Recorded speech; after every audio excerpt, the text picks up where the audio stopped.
बच्चों मैंने आपको इससे पिछली वीडियो में आपको प्रेजेंट इंडेफिनिट प्रेजेंट कंटिन्यूअस के बारे में बताया था। आज आपको प्रेजेंट परफेक्ट टेंस के बारे में बताने जा रहा हूँ। इसकी पहचान होती है जिन वाक्यों के अंत में चुका है, चुकी है, चुके हैं, लिया है, दिया है आदि शब्द आते हैं। इस प्रकार के वाक्य प्रेजेंट परफेक्ट टेंस के कहलाते हैं। इसका साधारण सूत्र लिखेंगे जिसको हम अंग्रेजी में अफर्मेटिव कहते हैं। सब्जेक्ट प्लस हैव या हैज़ प्लस वर्ब की थर्ड फॉर्म प्लस ऑब्जेक्ट। अब नकारात्मक सूत्र ले लेते हैं हम जिसको बोलते हैं अंग्रेजी में नेगेटिव फॉर्मूला।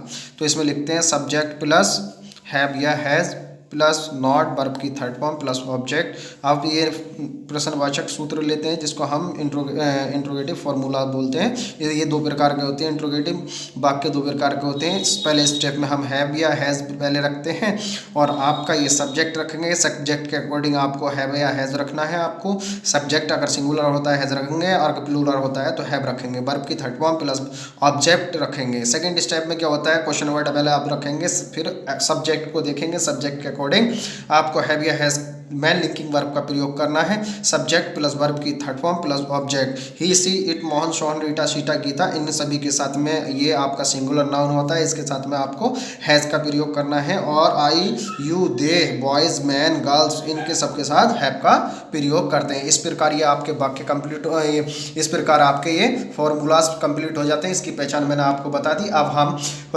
अफर्मेटिव वाक्यों को बनाने को शुरुआत करते हैं। तो सबसे पहले आप लिखेंगे राहिल। राहिल इसमें सब्जेक्ट है, राहिल एक है तो यहाँ लिखेंगे has bot, BOUGST bought the fruits,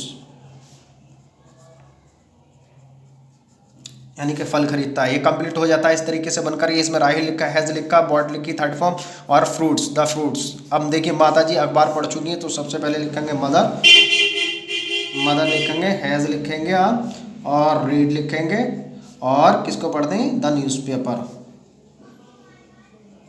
newspaper. इस तरीके से ये भी बनकर कंप्लीट हो जाता है। अब नेगेटिव वाक्य लेंगे तो इसमें नोट दिया गया है, नोट दिया गया है। इस तरीके से आपका नेगेटिव हो जाता है। लिखेंगे कि वह खाना नहीं खा चुका है तो लिखेंगे he has not eaten the food. इस तरीके से नेगेटिव वाक्य आपका बनकर कंप्लीट हो जाता है। अब दूसरा नेगेटिव वाक्य लेंगे, ये आपका प्लूरल नाउन आ गया। देखिए plural pronoun, we have not drunk milk. ये आपका नेगेटिव बन करके कंप्लीट हो गए सारे वाक्य। दो वाक्य मैंने नेगेटिव लिया। अब इंट्रोगेटिव ले लेते हैं। फर्स्ट स्टेप में देखिए यहाँ फर्स्ट स्टेप में पहले ही आपका क्वेश्चन वर्ड दे रखा है तो सबसे पहले आपको हैज़ लगाना है। मोहन सिंगुलर है तो लिखेंगे मोहन रिटिन अ लेटर। इस तरीके से क्वेश्चन मार्क लगा देंगे। अब देखिए मीरा मंच पर क्यों नाचती है, सबसे पहले क्यों वर्ड लिखेंगे, क्योंकि अंग्रेजी लिखेंगे वाई, हैज़ मीरा, है ना। अब ये इस तरीके से लिखा आपने, मीरा डांस, डांस कहाँ कर रही, ऑन द स्टेज। इस तरीके से इसे बन करके कंप्लीट हो जाता है आपका ये भी कंप्लीट। और आपको कोई सेंटेंस समझ में नहीं आता है तो आप मुझे कमेंट्स बॉक्स में लिख सकते हैं और चैनल को सब्सक्राइब कीजिए और लाइक कीजिए। यहाँ क्वेश्चन मार्क आएगा आपका, ये कंप्लीट हो जाएगा बन करके, ठीक है। इस तरीके से आपका वाक्य कंप्लीट हो जाता है।